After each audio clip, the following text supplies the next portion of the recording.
దేశీయ stock market సూచీలు గురువారం నష్టాల్లో ప్రారంభమయ్యాయి. అంతర్జాతీయ మార్కెట్లలో బలహీన సంకేతాల నడుమ మదుపర్లు అప్రమత్తంగా వ్యవహరిస్తున్నారు. ప్రస్తుతం సెన్సెక్స్ 81,000 దిగువన పయనిస్తుంది. నిఫ్టీ కూడా అదే బాటలో పయనమవుతుంది.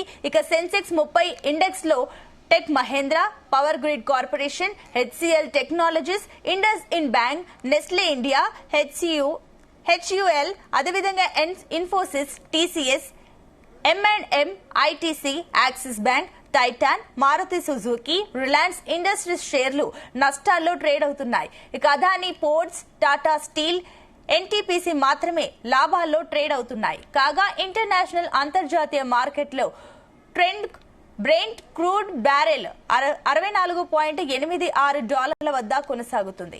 ఇక బంగారం ఔన్స్ $3,342 వద్ద ట్రేడ్ అవుతుంది. డాలర్తో రూపాయి మారకం విలువ 85.61 వద్ద ప్రారంభమైంది.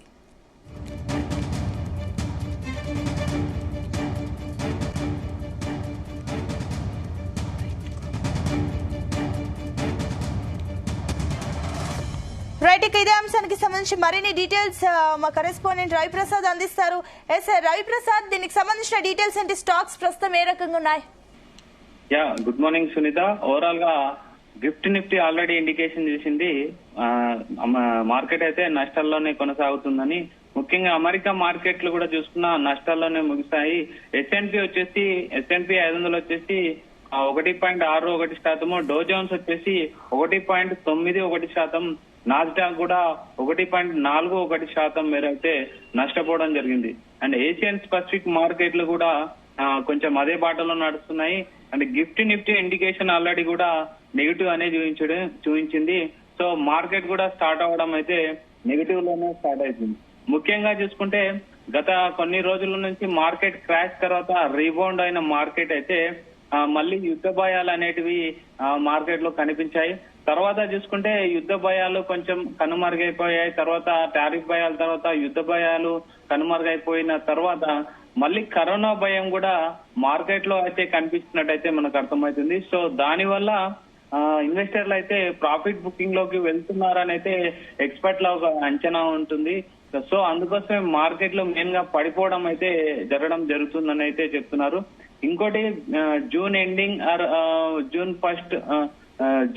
జూలై 1 వరకు టారిఫ్స్ 90 days పాస్ కూడా అయిపోవడం జరుగుతుంది. సో ఆ తర్వాత టారిఫ్లు ఏం జరుగుతాయో అనేది ఒక భయాలు కూడా మెల్లగా మార్కెట్ లో అయితే ఇన్వెస్టర్లకు స్టార్ట్ అయిందని చెప్పాలి సునీత. ఓవరాల్ గా మార్కెట్లు అయితే కొంచెం మార్కెట్ లో స్ట్రెంగ్త్ లేదని చెప్పాలి. ప్రజెంట్ ట్రిగ్గర్ అయ్యే పాయింట్లు కానీ మార్కెట్ లో కూడా ఏం లేవు, థీమ్స్ కూడా ఏం లేవు. Q4 రిజల్ట్స్ కూడా అన్ని మాక్సిమం అయిపోయినట్టే. కొంచెం గ్లోబల్ సైడ్ కొన్ని క్యూస్ బాగాలేకున్నా లోకల్ వైజ్ మన ఇండియాకి సంబంధించిన క్యూస్ అయితే బాగానే ఉన్నాయి. ప్రజెంట్ మార్కెట్ చూసుకుంటే సెన్సెక్స్ వచ్చేసి ఒక 662 పాయింట్లు డౌన్ అయిపోయి 80,334 దగ్గర ట్రేడ్ అవడం జరుగుతుంది. అంటే సెన్సెక్స్ అయితే 81,000 మార్కును అయితే దిగువకు వచ్చేసిందని చెప్పాలి. అండ్ నిఫ్టీ వచ్చేసి 200 పాయింట్లు మైనస్ లో ట్రేడ్ అవుతుంది. 24,600 దగ్గర ట్రేడ్ అవడం జరుగుతుంది. బ్యాంక్ నిఫ్టీ కూడా ఒక 300 పాయింట్లు minus. And mid and small క్యాప్లు కూడా ఇంచుమించు 0.5% అయితే మైనస్ లో ట్రేడ్ అవడం జరుగుతుంది. ఓవరాల్ గా ప్రజెంట్ చూసుకుంటే మార్కెట్ లో అయితే కొంచెం సెంటిమెంట్ పోయిందని చెప్పొచ్చు. ముఖ్యంగా చూసుకుంటే మెల్లగా కరోనా కేసులు స్టార్ట్ అవడం ఇండియాలో ఇన్వెస్టర్లకు అయితే చాలా మటుకు భయాలను స్టార్ట్ చేసిందని చెప్పాలి.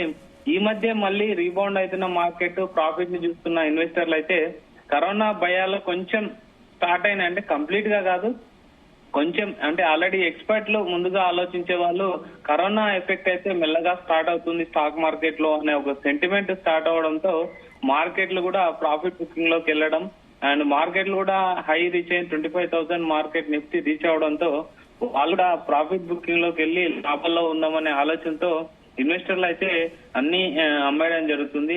అండ్ ముఖ్యంగా సెన్సెక్స్ 30 సూచీల్లో చూస్తుంటే Tech Mahindra, Power Grid Corporation, HCL Technologies, IndusInd Bank, Nestle India, HUL, Infosys, TCS and MIN and ITC, Axis Bank, Titan, Maruti Suzuki, Reliance Industries ఇవైతే బాగా నష్టాల్లో ఉండడం జరుగుతుంది. Only Adani Ports and Tata Steel, NTPC మాత్రం లాభాల్లోనే కొనసాగుతూ ఉండడం జరుగుతుంది.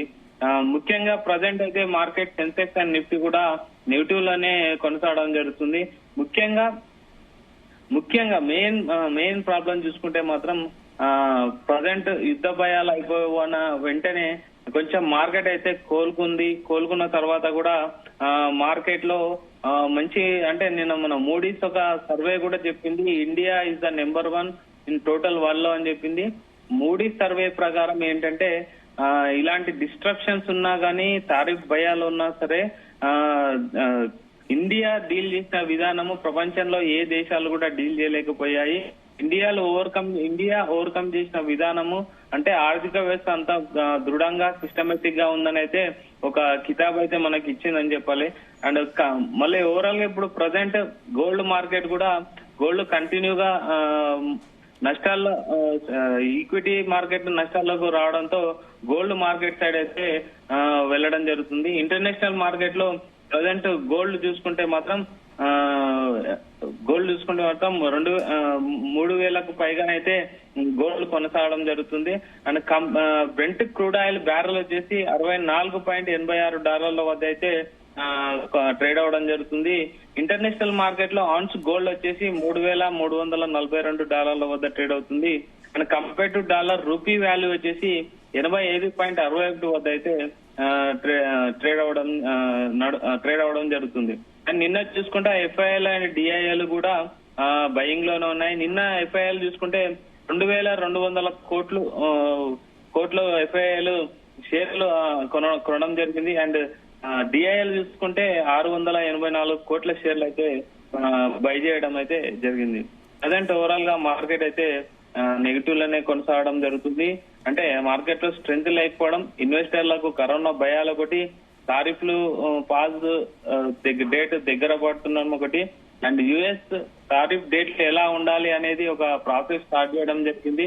అండ్ ట్రేడ్ వార్ అయితే పోయింది, కానీ ట్రేడ్ టాక్స్ అయితే నడుస్తుండడం జరుగుతుంది. సో ఓవరాల్ గా మార్కెట్ ఈ రోజు అయితే నష్టాల్లోనే కొనసాగడం జరుగుతుంది. మాక్సిమం అన్ని సెక్టార్లు కూడా ఇంచుమించు నష్టాల్లోనే కొనసాగడం జరుగుతుంది. నిన్న కూడా కొంచెం నష్టాల్లో ఉన్న మార్కెట్ ఈ రోజు కూడా ఏమైనా పుంజుకుంటుందేమో అనుకోవచ్చు. కాకపోతే మార్కెట్ అయితే నష్టాల్లోనే కొనసాగుతుండడం గమనార్హం సునీత. అయితే రవిప్రసాద్, అటు మిడ్ క్యాప్ కానివ్వండి, స్మాల్ క్యాప్ కానివ్వండి, ఇందులో స్టాక్స్ ఏ రకంగా ఉన్నాయి, ఇన్వెస్టర్స్ ఏ రకంగా ఇంట్రెస్ట్ చూపిస్తున్నారు ఈ విషయంలో? మిడ్ అండ్ స్మాల్ క్యాప్ లో గత వారం నుంచి చూసుకుంటే మాత్రం ఒక మంచి పాజిటివ్ మోడ్ లో కొనసాగుతుండడం జరిగింది. Mid cap and small cap లు బ్రాడర్ మార్కెట్లు ముఖ్యంగా చెప్పాలంటే పాజిటివ్ మోడ్ లోనే కొనసాగుతుండడం జరిగింది. ఈ index bench mark index stocks కన్నా బ్రాడర్ మార్కెట్ స్టాక్స్ పైనే ఇన్వెస్టర్లు ఎక్కువగా ఇంట్రెస్ట్ చూపించారని చెప్పాలి. ముఖ్యంగా స్మాల్ క్యాప్ సంబంధించిన స్టాక్స్ అయితే ఎక్కువగా బయింగ్ లో ఉండడం జరుగుతుంది. గత వారం నుంచి చూసుకుంటే మొన్న ఒక రోజు తప్ప గత వారం నుంచి కూడా mid and small caps stocks మాత్రం మంచి బయింగ్ లో ఉన్నాయి. అందులో మంచి పాజిటివ్ మోడ్ లోనే ఉందని చెప్పాలి. బెంచ్ మార్క్ ఇండెక్స్ ల కన్నా ప్రజెంట్ అయితే మిడ్ అండ్ స్మాల్ క్యాప్ అయితే కొంచెం బాగా మంచి పాజిటివ్ మోడ్ లో ఉన్నాయి. ముఖ్యంగా చెప్పాలంటే ఈ Q4 రిజల్ట్స్ అనేటివి బ్రాడర్ మార్కెట్ లో ఇండెక్స్ బెంచ్ మార్క్ ఇండెక్స్ కాకుండా Q4 బ్రాడర్ మార్కెట్ లో Q4 రిజల్ట్స్ మంచి క్యూస్ ఇవ్వడం అనేది market mid and small cap పెరగడానికి మెయిన్ కారణం అని చెప్పొచ్చు సునీత. అయితే రవిప్రసాద్, ఇప్పుడు ఐటీ అండ్ ఫార్మా రంగాల్లో ఏ రకంగా ఉన్నాయి? ఐటీ చూసుకుంటే గత 4 రోజుల నుంచి ఐటీలో బాగా సెల్లింగ్ ప్రెషర్ అయితే కనిపించిందని చెప్పాలి. ముఖ్యంగా చూసుకుంటే ఈ చైనా అండ్ యుఎస్ అండ్ చైనాకు సంబంధించిన ఆ స్మూత్ ట్రేడ్ డీల్ జరిగింది. సో దానివల్ల ఇండియాకి సంబంధించిన ఐటీ సెక్టర్ అయితే బాగా పడిపోవడం జరిగింది. చాలా రోజుల నుంచి కూడా మనం టారిఫ్ టైంలో నుంచి కూడా ఐటీ అనేది ఒక వాల్టాలిటీ కనిపిస్తున్న సెక్టర్ అని చెప్పాలి. అండ్ ఫార్మాకి సంబంధించిన అయితే కొంచెం కన్సల్టేషన్ ఫేజ్ లోనే ఉందని చెప్పాలి.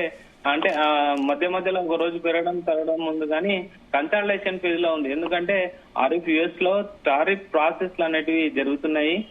90 days టారిఫ్ క్లోజ్ అయితే తర్వాత ఏ విధంగా ఉండాలనేది ప్రాసెస్ స్టార్ట్ అవడం జరిగింది. సో దానివల్ల ఫార్మాకి సంబంధించిన ఇండస్ట్రీ మాత్రం కొంచెం కన్సల్టేషన్ ఫేజ్ లో ఉండాలి. కాకపోతే ఇన్వెస్టర్లు ఎక్కువ చూడాలంటే బ్యాంక్ సంబంధించింది బ్యాంక్ సంబంధించిన సెక్టార్లు ఎక్కువ చూడాలని చెప్తున్నారు. కాకపోతే కొంతమంది ఎక్స్పర్ట్లు చెప్పేది ఏంటంటే సెక్టార్ బేస్డ్ కాకుండా స్టాక్ బేస్డ్ పిక్ ఉంటే మాత్రం మీరు కొంచెం లాభాల్లో ఉంటారని అయితే సజెషన్ ఇస్తున్నారు Sunitha. Okay Raviprasad, thank you.